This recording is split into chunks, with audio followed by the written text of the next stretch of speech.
Now, all revved up for more red-hot motorsport, it's the LG Super Racing Weekend with LG Electronics, digitally yours. Yokohama, power of performance.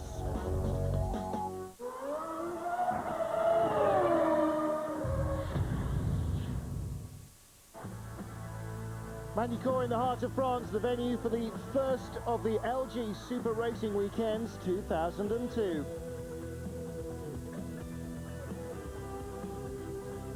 We've seen the European touring cars in action, we've seen the Formula Renaults, now it's the chance of the FIA GT Championship to go through its paces.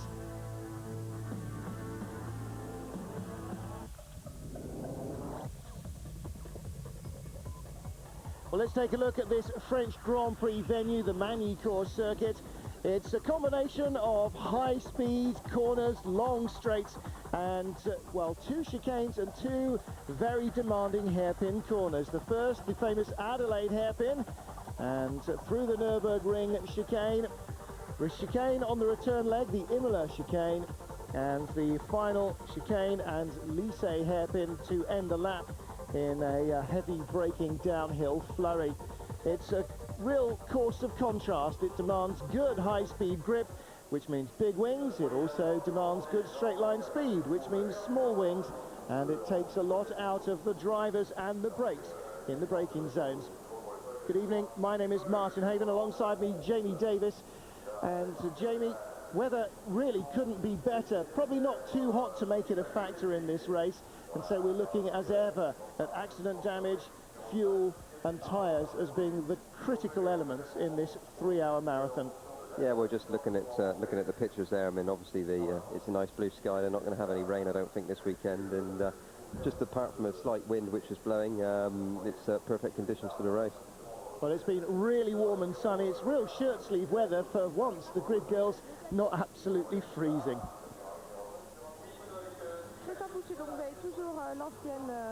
Christophe Bouchou, the reigning champion, of course, and the Labre Viper. Last year he claimed it was the most standard car on the grid, despite telling us midweek how much work they've done on the grid, also still claiming that it's a very standard car. It's got a 2001 spec engine. They don't yet have the sequential gearbox that most of the others have, and the strategy with NGT champion David Terrian to try and go as quickly as possible. Well, time for everybody to relax before the off, but from then on it'll be 3 hours of strain and stress, not just for the drivers but also for the pit crews. For the GT cars, 2 stops will be the order of the day. For the NGT cars, well, depends what you're in. Ferrari should 1 stop it, they did all last year, but the new spec cars, 2 of them, have got a little more power, which might put a question mark over that. And the Porsches, well, they should 2 stop. They did all last year, but the Freisinger team think they might be able to squeak by on 1. Jamie, come on, water. You have all the good conditions today, dry weather, good tires, new engine. Yeah, the weather's good, everything's nice, car's okay, so hope for a good race. It's always difficult at the start, but... a new strategy with Nicolas Springer. We don't know yet. We play it by ear throughout the race.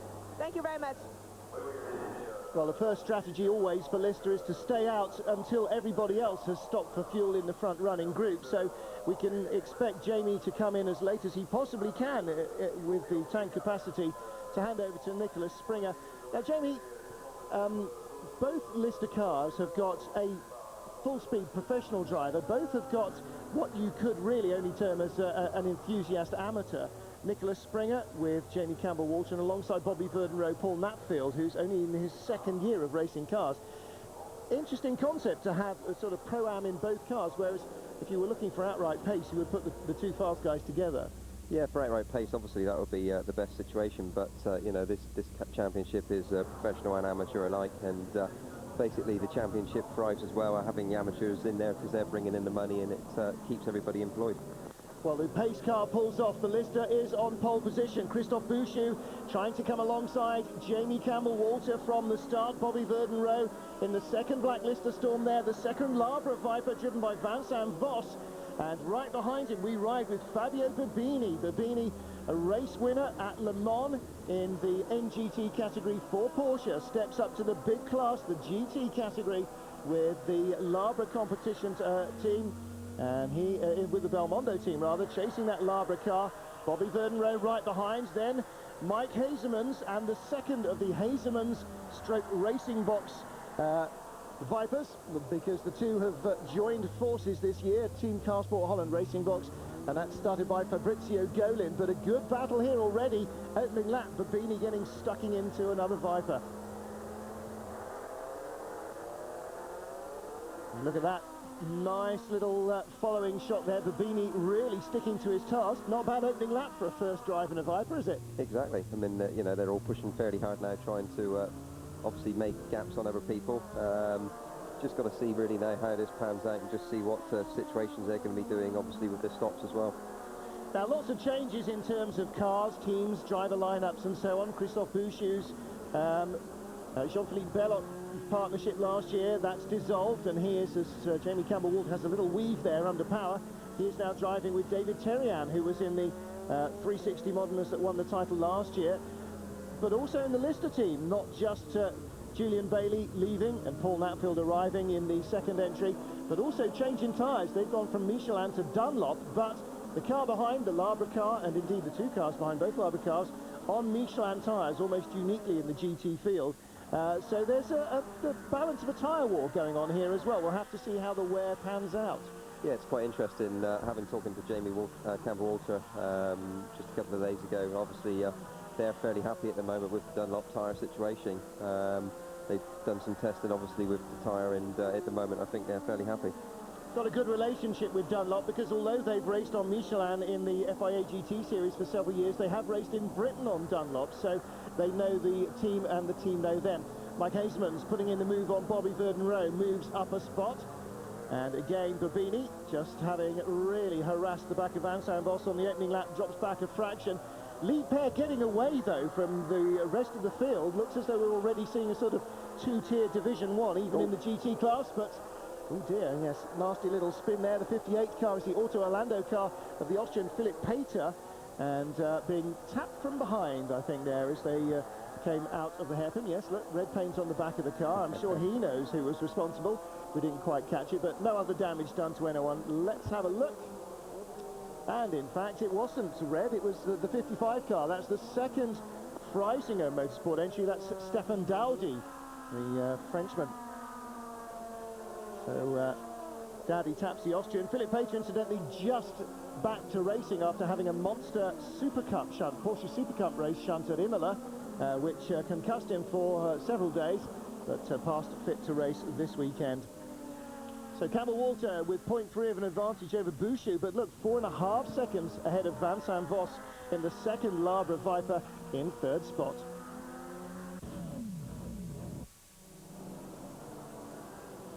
Lap 7, Jamie Campbell-Walter leading the race. This is the opening race of the FIA GT Championship, and on its Dunlop tyres, the Lister Storm motoring away from the Labra competition Viper.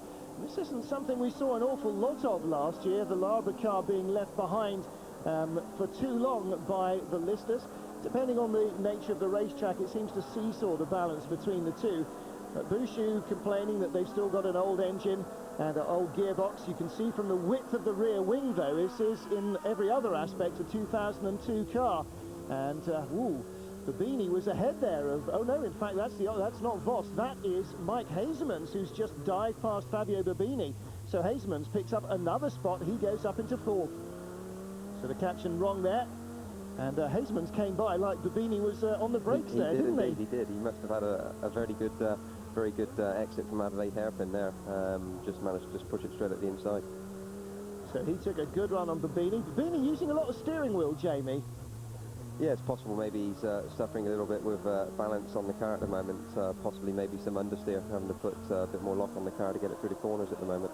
Looked to be adjusting something there with his right hand as he took it off the sequential gear lever notice in the Vipers now. Sequential gearbox, part of their setup for almost everybody, and almost everybody as well now using Swiss-built Heine Marder engines, or Swiss-serviced Heine Marder engines.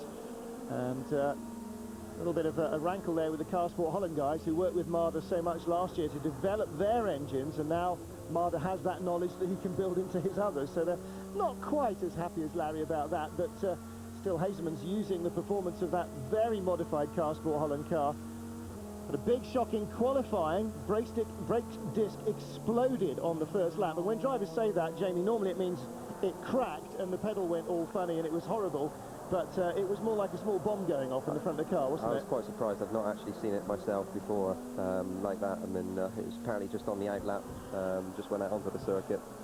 And the disc just basically exploded and took the whole front sort of right-hand corner of the car off. So bits of bodywork flying off everywhere, and unfortunately that put them out of the qualifying session. Certainly did. Put them out of the running for Super Pole, but they did get themselves in the last 15 minutes back on track and managed to start inside the top dozen. So again, there's the repeat of the move on Babini, straight by. It looks like Hazeman's has got a very fine handling chassis, and I think, Jamie, the only reason he's not troubling the Lavra #1 car, the reigning champion Christophe Bouchou, and Jamie Campbell-Walter at the moment is due to the number of cars he's had to pass to get up into third spot. Yeah, it's quite possible. I mean, obviously that's it's been holding him up. The other problem with that as well is that he's probably having to push the tyres a little bit too hard when he's following other cars. It's making his car move around a lot more and generating too much heat in the tyres. Classic stuff here. Look at that. Pulls out to the inside, dives past under braking. We ride on board with him now. And again, you can see the sequential gear shift here, but using not the sort of T-bar that they had in the Babini car, but a more traditional looking gear lever, but still it's got that backwards and forwards action that we're so used to seeing in Super Tourers and so forth. But he is certainly pulling away from this group. Bobby Verden Rowe there on the back in 6th spot in the second of Lister Storms. And at the moment, not quite able to offer an answer to Babini. Here is our NGT leader. Fastest in practice, Stefan Ortelli for Freisinger Motorsport. 996 GT3R. Notice not an RS, as you see in the British GT Championship. The rules in the FIA series only allow you to introduce a new car every other year. So although there is a 2002 spec Porsche, they can't use it. And how frustrating is that? But Ferrari are on a different cycle, and they have introduced a 2002 car, because last year they were using a year-old chassis. So it sort of goes in swings and roundabouts with them. But there is the second car, the reigning champion team, JMB Ferrari, and Christian Pescatori at the wheel of that car. And not an awful lot to choose between them, but it looks as though, as he told us yesterday after qualifying, our Freisinger friend is really trying to build up as big of an advantage. What was he reckoning? He reckoning he needed something between 25 seconds. 25 and 35 seconds of an advantage before he made the first of what they think is almost going to have to be 2 pit stops in the Porsche. It certainly was last year, and although they intend to run the car fully lean, they're not convinced that that's actually going to be enough. But what they're trying to do then, obviously, is with the engine management fully leaned off, is death the car to build up as big an advantage as possible. I think basically from what I was hearing, that they're trying to lean the engine off to get more fuel economy out of the car. So obviously they won't be able to push to the absolute maximum of the car performance, because they won't get the power. But that should stretch their fuel mileage to hopefully make just a one-stop race for them. So we'll just have to see what happens with that one, I think, at the moment. Well, of course, if you don't have power from the engine, what you have to do is stay on the gas longer and get on the brakes harder and later and use the tyres more. They were hoping that the front tyres would live the whole race. They figured they would certainly need to change the rear tyres in their first pit stop, hopefully just before half distance. But Ortelli smoking it into the Lycée hairpin, as we saw from the onboard shot from the Ferrari. But it doesn't look like Pescatori's hanging around as well. It's not exactly a conservative drive from him either. Not at all, not at all. You can just see Pescatori there as he's changing gear. He's just got the paddles on the gear shift as well, so he doesn't have to move the hands off the steering wheel. Just goes up and down the box on the paddles, just like Formula 1.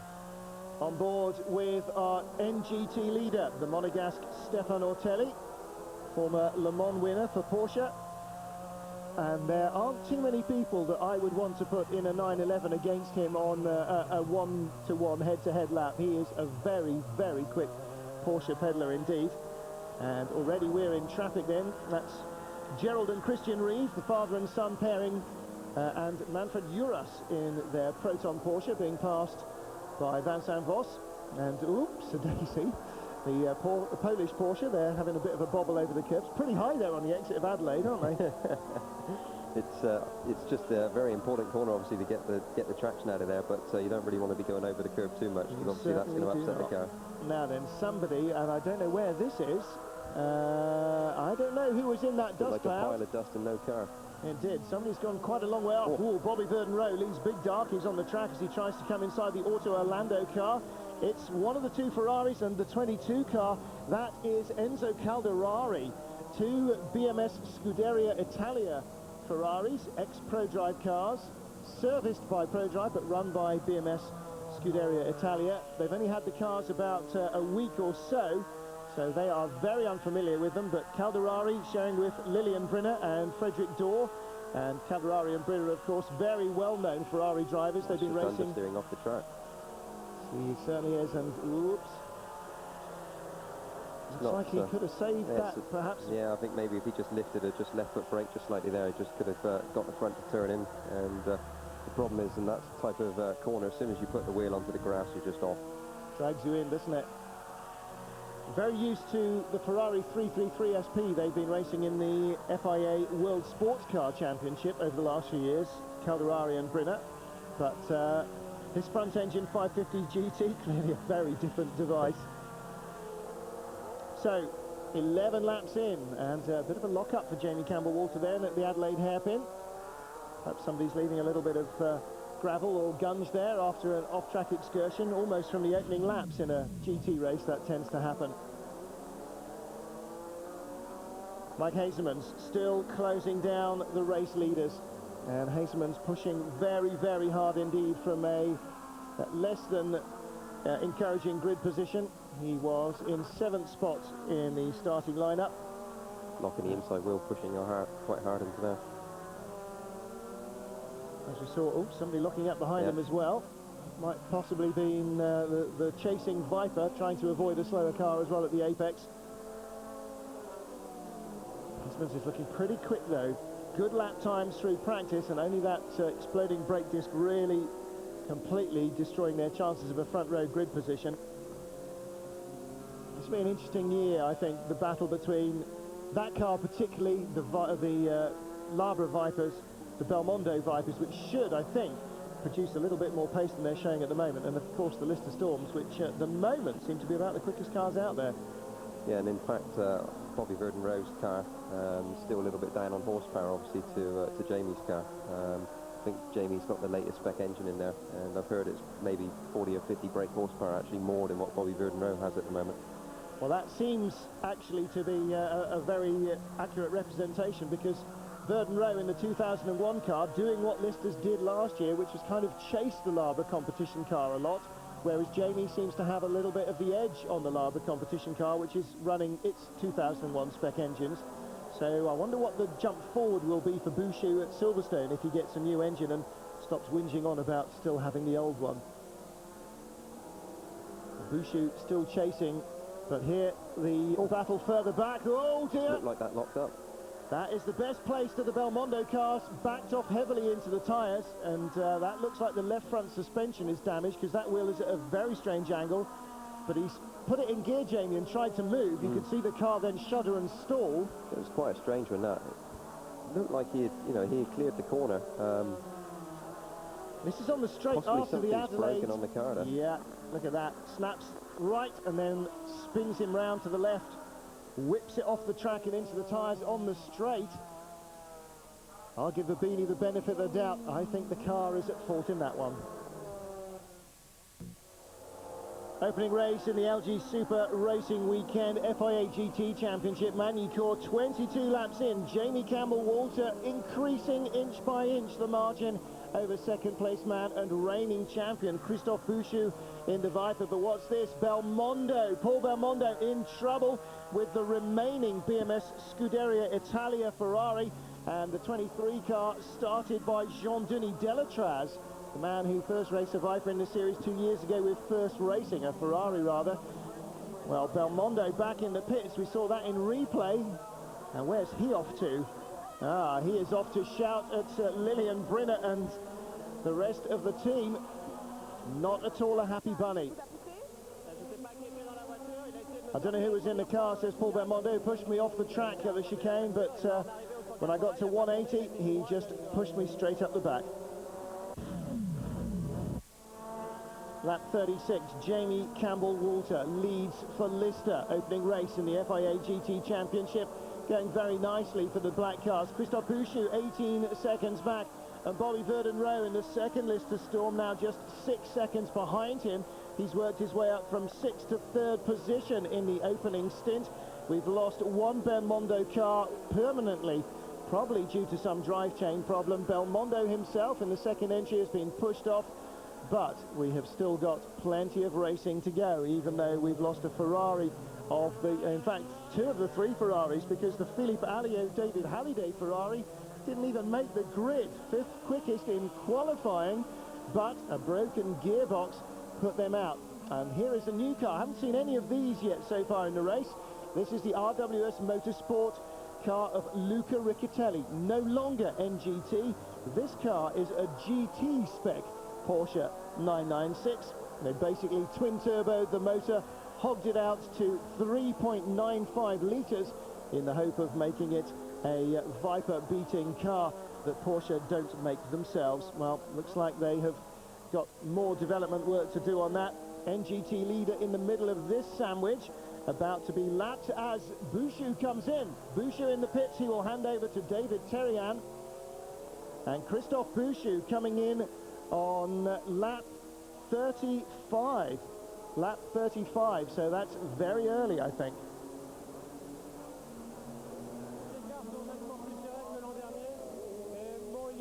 We're saying the gaps are definitely smaller than last year. There are some differences because of different drivers. We're happy. We're suffering a little bit from a lack of preparation, but I'm happy to see that we're able to battle for the lead. In comes Jamie Campbell-Walter.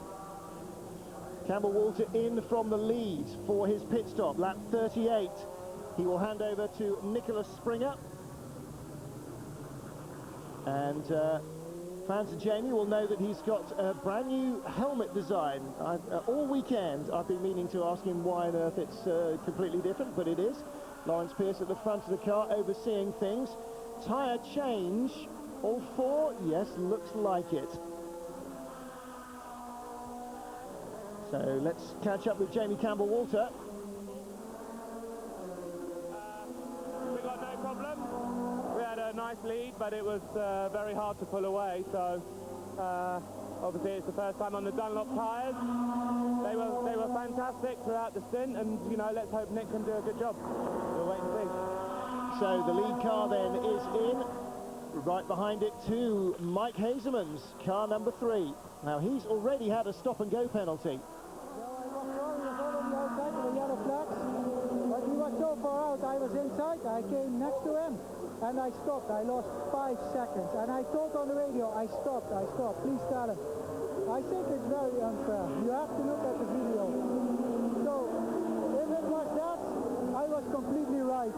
If it was another place, I don't know, then they were right. But I'm sure it was with the Ferrari.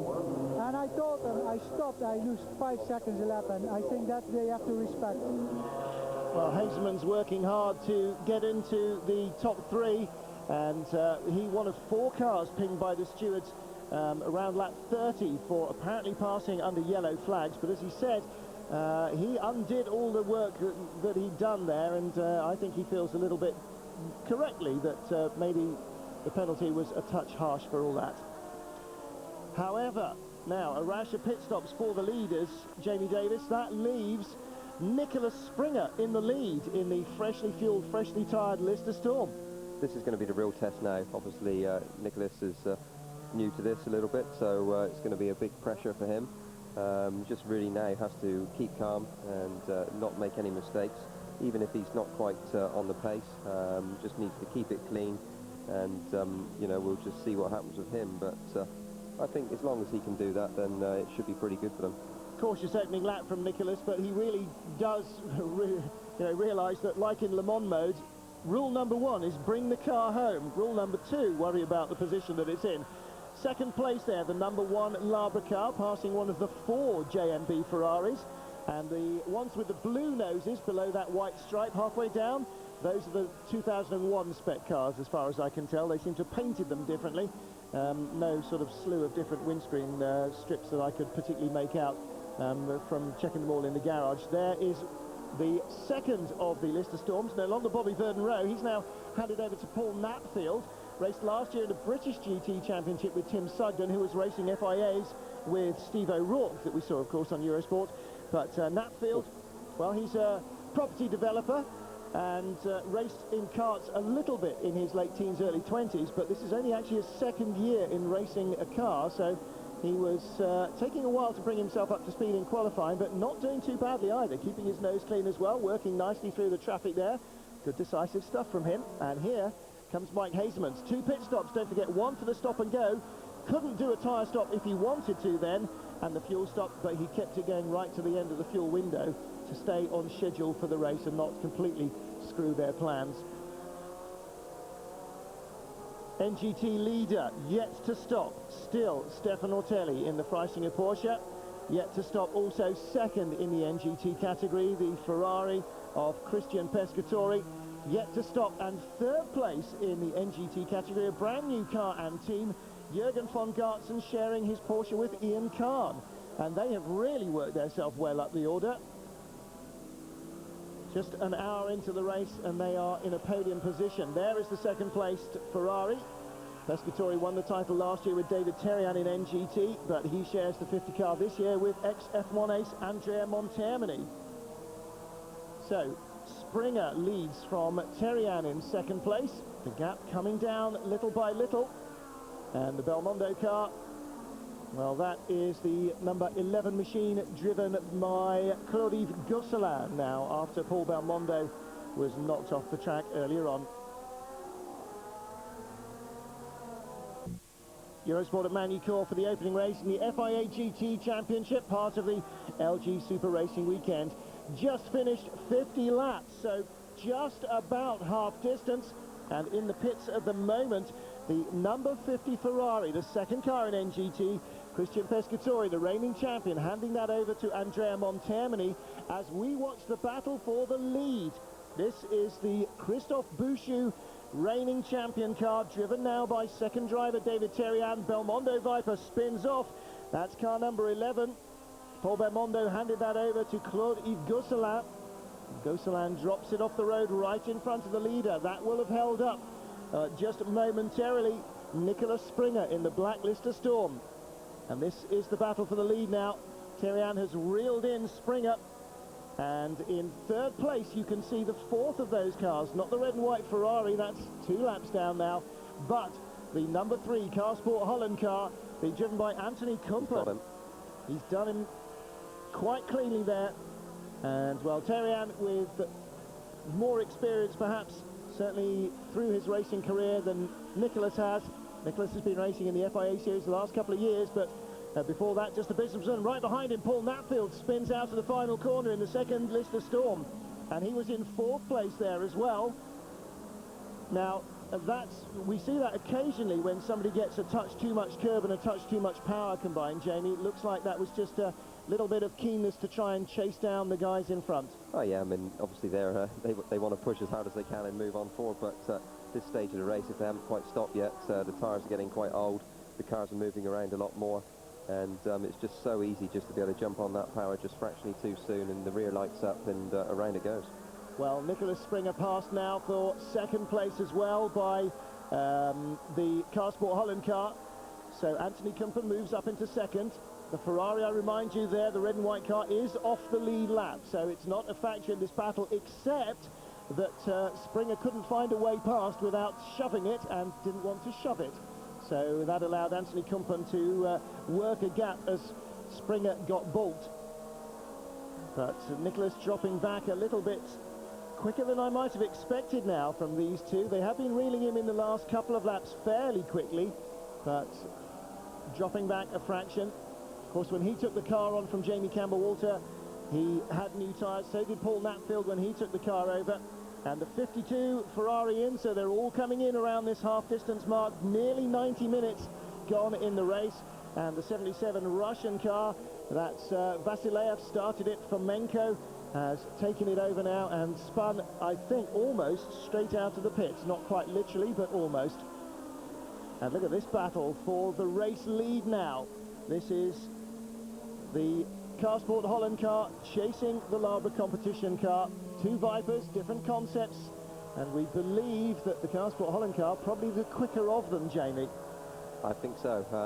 You know, they're doing a good job, and it's pushing very hard for now. It seems quite good for them, so I'd imagine they're going to get a good result. Now, what we are seeing, however, is that the Ferrari is scootling away in front of them, so that Ferrari clearly still going quickly and much lighter on fuel, I would say, than these two guys. They dive inside one of the two Certec Porsches, the silver and blue cars. What I can gather with the Ferrari, just talking to Bassini over the weekend, they seem to have had a lot of problems with the engine, misfiring over the practice session, so I don't think they showed the true potential of the car. Maybe it's coming better for them, obviously, for the race. NGT being led by Stefan Ortelli in his Porsche still, as the leaders carve their way through the field. That's the second of the Freisinger Motorsport Porsches they've just passed, and that is Stefan Daudi and Jirko Malacek, the Slovakian driver, and it's Malacek there. Gerald and Christian Reed sharing the red and black Proton car as ever, with Manfred Juras with them for this race as well, making it a three-strong effort, so they'll spend more time in the pits than you would like in a competitive run, but then they all, I expect they probably divide it exactly evenly between the three of them. What was quite interesting, actually, was to see the JMB Ferrari in the pits, and it wasn't quite half distance, so the advantage, it seems, that they had last season, where they could make one stop, perhaps is not going to be this year. With the extra little bit of power they have from the engine at the moment, maybe it's using fractionally more fuel, and it looks to me like they may have to do a second stop later in the race.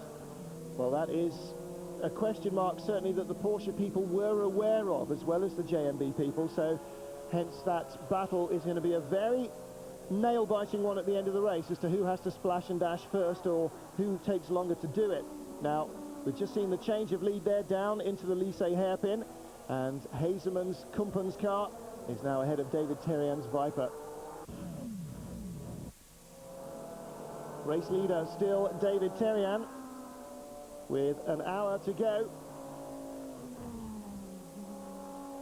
The Car Sport Holland car will need to make a final pit stop. It's done, it's one stop, it needs to do a second stop. The Horst Felbermeyer Senior and Junior Porsche going very slowly there. Car number one in second place, being left behind by the Car Sport Holland team. David Terrian sharing it with Christophe Boucher, who started that number one car. And into the pits does come the Car Sport car. So we have already seen that Jamie Campbell-Walter has stopped the Lister Storm and taken over for the final stint. He took over from Nicholas Springer after Springer had been in around 40 minutes. Now, by my reckoning, that makes it a very long final stint for the Lister Storm crew, and we know that they can do 55 at a push 60 minutes. I think they have another stop yet to come. We have a very good race. The only problem we had is that we had a stop and go, and there we lost some time. But yeah, our car seems to be very good. When I came out, I was in 5th position. I was able to go to the lead, and I think we can keep it. As long as the car stays together, we can keep the lead. Good stint by Anthony Kumpan in the middle, and in the pits also is the Labre competition Viper. Now they, like the Car Sport car, have gone for a 1/3, 2/3 strategy, because they've got a more evenly balanced driver lineup, let's say, than the Lister Storms. But the race leader is Jamie Campbell-Walter, having taken over from Nicholas Springer. Now, Jamie Davis, as we said, Nicholas only did a 40-second element, a 40-minute element, so we may yet see a splash and dash at the end for Lister, which means again Jamie has to build up a big advantage. Yeah, he's going to be pushing fairly hard now. Just wants to try and open up as bigger gap as he can, which will make that pit stop, which possibly might have to make a lot more comfortable, obviously. So Campbell-Walter pushing very hard. We think the two Vipers behind have fuel and are good to go, but the question mark remains over the race leader. Closing stages of the FIA GT opener at Magny Cours. 20 minutes to go. I told you the listers could only do an hour at maximum on fuel, and 40-minute stint by Nicholas Springer gave Jamie Campbell-Walter an hour and 20 minutes to do on a tank. And 20 minutes from the end, sure enough, in he comes for service. Campbell-Walter leads Jamie Davis by almost a minute. That has got to be a big enough margin. I would say so, yeah. That's going to be fairly comfortable. They're not going to take much more than 30 seconds. I want to 40 seconds in the pit lane, so they're still going to exit with at least 15 seconds, I would say, in the lead, and that's going to be ample for the rest of the race, I would say. And look how much they know they've got of a safety margin. No rushing, no mistakes, no fumbles, no miscues. Nicholas Springer and Bobby Verdenreau watching from behind. And of course, overseeing everything as ever, the Lister boss Lawrence Pierce, and an absolute copybook pit stop. No sign of a Viper behind him. No sign in that shot either. There was somebody coming through the first turn, the Grand Curve, but I'm not even sure that that was the second place car. So Jamie Campbell-Walter comes in from the lead, stop and go, splash and dash rather, and goes back out into the lead. Second place, Mike Hasemans in the Car Sport Holland car, after a great opening stint from him. Very good middle stint as well from Anthony Kumpen. And Christophe Bouchou in third place with David Terrian doing the middle stint in the Labour competition Viper. So, well, that leaves us perhaps with the GT class sewn up. Question marks remain over NGT. Will the Ferrari make it all the way? Will they need more fuel? Will the Porsche need more fuel before it stops? Nianarim, incidentally, taking over from Stefan Ortelli in the Freisinger Motorsport car, took just 6 laps to get the lead back off the Ferrari, which had stopped earlier. So Nianarim doing a very strong second stint as well. There you saw Hasemans flying through the chicane. There you see Bouchou charging and carving his way through the back markers. So again, yeah, the NGT question mark might be the one that needs a little bit more answering. The Lister question has been answered. They can gas it and go, and as you said, failing mechanical disaster, keep it going all the way till the end.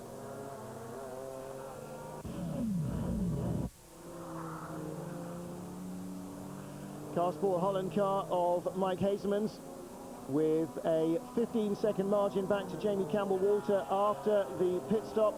3 laps later, it's out to 20 seconds. He is being reeled in by Christophe Bouchou's Viper. Looks like the battle is on Jamie Davis for second place, not for the lead in GTs. But here is the big question mark. Nianarim in the Freisinger Porsche stopped 55 laps they'd done, which is half distance. Now, they couldn't do that last year. They've leaned the car off as much as possible, but look at the advantage. They've got a 2-lap advantage over Christian Pescatore as he crossed the line, so that's actually a full lap and a bit more. Yeah, that's surprising actually to see that caption there. I'm not entirely sure whether that's fully correct, but the 54 car is definitely running better on the fuel this season. 55 laps in the first stint was quite amazing, to be honest with you. So they're looking in good shape. If they can just make the one stop, then I think they've got it over the Ferrari this weekend. Quite amazing, and also right by the skin of their teeth, because when he got out of the car, Ortelli said he actually cruised into the pits downhill because he was out of gas. Jamie Campbell-Walter and Nicholas Springer on the way to victory number 1, perhaps, in this FIA GT Championship of 2002. Just a few more minutes to go. The clock under 10 minutes and counting. 105 laps in the book. Probably maybe another couple after this one before they get to the 3-hour mark that decides the end of the race. It's not a distance race, it's a time race. And pretty copybook race, I would say, from the Lister team. Nicholas Springer did an excellent second stint, kept the car on the road and at a decent pace, no damage, handed over an intact car to Jamie Campbell-Walter, and despite their extra splash and dash fuel stop, Jamie has put it in the lead, kept it in the lead, and just really off the laps now. Yeah, the Lister team are doing a great job this weekend. They keep chipping away and improving the car year by year, and I'd imagine Jamie's going to be well happy with the result this weekend if he can just keep going and push that win.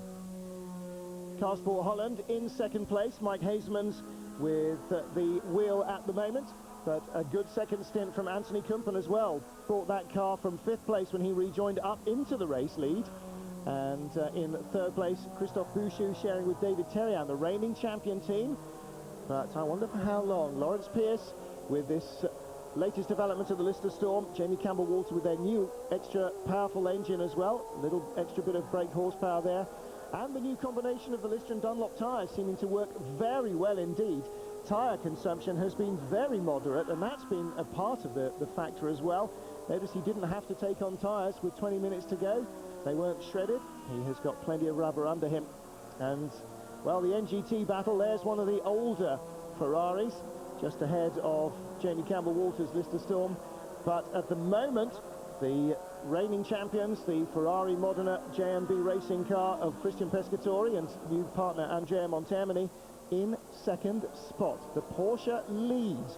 Nianarim took over exactly at the halfway mark from Stefan Ortelli and is still on the track. 2 laps or so left. I wonder if we'll see him in the pits in those dying moments. That really would be high drama, wouldn't it? I think they were going to have a real NASCAR moment, Jamie Davis. With 2 or 3 laps to go, if you're almost certain that you're going to run out, what do? Do you come in and just take a splash and take the loss of time, or do you hold on and hope that maybe there might be like a last lap yellow or something to save you? No, I think if you're absolutely certain that you're going to run out, then obviously you've got to come in and get some fuel into the car. You know, you can't gamble with just those couple of laps to go that there's going to be a yellow flag. So I'd imagine if they have to, then they're going to have to come in. So they think they might be able to make it. They did 55 laps on their first tank, which is quite incredible, stretching of the economy. Lister team look very relaxed. I tell you, I bet there's not a single fingernail left on anybody in the Freisinger team. Jamie Campbell-Walter cruising round now. It's a good shot there of the surface, just as they're coming up to the Adelaide hairpin. Just see the reflection of the road, where it's just such a strange circuit here. It's very mirrored, not much grip in the circuit, and you could just see the light shining off of the road there. Really polished, but still, Campbell-Walter finding a way to find more pace than anybody else in this race. And on target for victory number 1 of this season for him. Checkered flag man we saw waiting in the starter's tower with his stopwatch, just checking whether the clock gets to the 3-hour mark before Campbell-Walter gets underneath him, and in which case it will be checkered flag this time round. If not, Jamie will have to go another lap, even if he arrives a second early. And I don't suppose Lawrence will make him slow down too much for the time. You never know, though. And this will be history indeed for Lister, because it will be win number 1 for Nicholas Springer. His first ever win in the FIA GT Championship is coming right now. The clock has ticked down to the 3-hour mark. That was probably a relatively casual final lap for Jamie Campbell-Walter, and he wins race number 1. Lister win, and it'll be Viper second and third. So he cruises up under the pit wall, just to wave to the lads, well done. Little sideways flourish from Horst Felbermeyer out of the Lycée hairpin. But here comes our runner-up. It's Mike Hazelmans with Anthony Kumpen sharing the car with him. And good advantage in the end over the Lara competition car. Maybe at Silverstone they might have a bit of extra horsepower and a sequential gearbox, and we may see them playing even more of a vital role. Certainly as champion team they will want to. Third place though, not a bad place to start. And Twan Hazelmans there congratulating Lawrence Pierce and saying, hey, apart from that stop-and-go penalty, it'll be a tough job. But look at this, he's made it to the flag, arm out of the window. Incredible. But is he going to be able to make it round on a slowing down lap? I don't know. Nianarim takes the checkered flag and the NGT win for the Freisinger Porsche team. Now that is a surprise. I think there's going to be no one else in the pit lane more surprised than JMB for that one, I think. Yeah.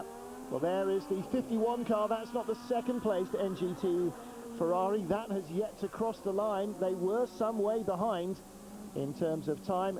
And there it is. Christian Pescatori sharing that car with his new partner, Andrea Montermini. So Montermini takes the flag in second place in NGT. And in third place, the new team, Jürgen von Gartzen and Ian Kahn. New team, new car, top result. So there you go, that's how it was. Capellar and Golan there. That is the second of the Car Sport Racing Box cars. Voss in fifth place with Rosenblatt doing the final, the middle stint in the number 2 Lara car.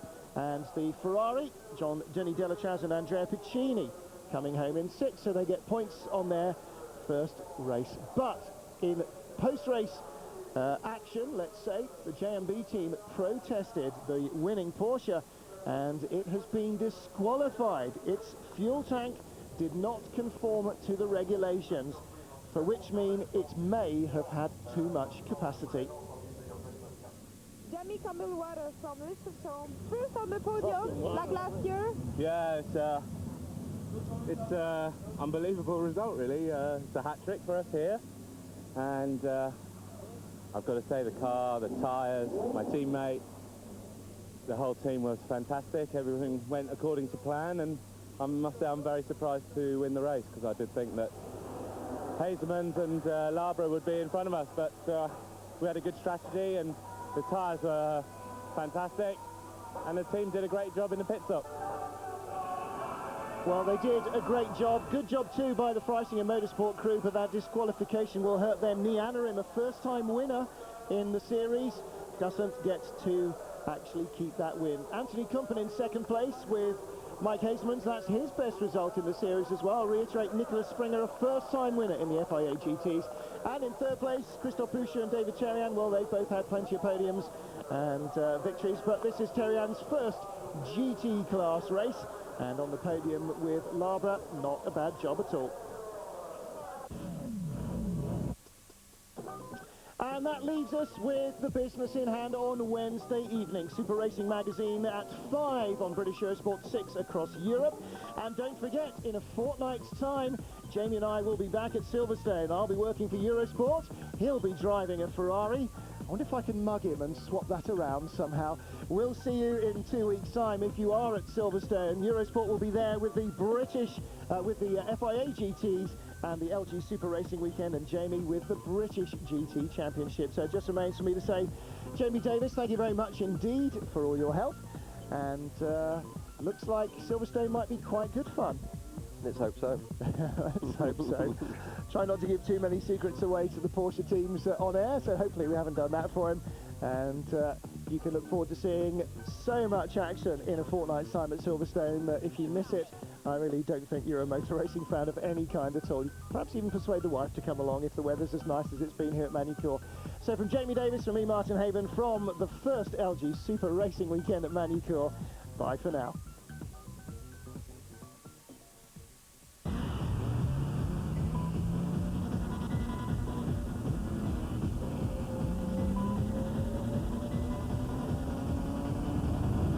That was the LG Super Racing Weekend with LG Electronics, digitally yours. Yokohama, power of performance.